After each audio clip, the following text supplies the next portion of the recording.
C'est sous l'un des ciels les plus purs d'Europe, le 6 octobre 1995, que deux astronomes suisses découvrent la première planète située en dehors du système solaire, l'exoplanète 51 Pégasi b.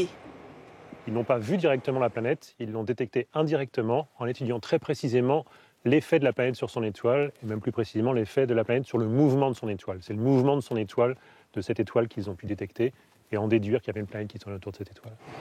C'est grâce à ce télescope d'1,93 m que cette planète extrasolaire a été découverte. C'est à ce moment-là qu'une chasse mondiale aux exoplanètes débute. Plus de 6000 ont été identifiées. Ce télescope, il n'observe pas directement les exoplanètes. Ce télescope observe essentiellement des étoiles.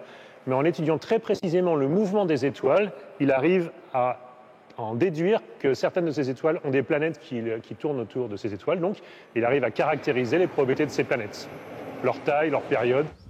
L'Observatoire de Haute-Provence est un site d'observation historique du CNRS.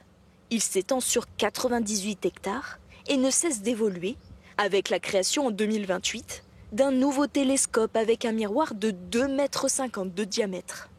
Il va être en partie dédié à la surveillance de l'espace. Donc là, ce sont des aspects plutôt défense.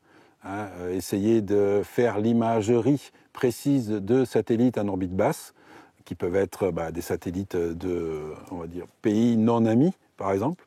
Et 50% du temps, il va être dédié à faire de l'astrophysique. À l'occasion de la fête de la science et des 30 ans de la découverte de la première exoplanète, l'Observatoire de Haute-Provence propose des conférences et des visites de la coupole. L'opportunité pour le public d'aborder un sujet scientifique aussi fascinant que complexe.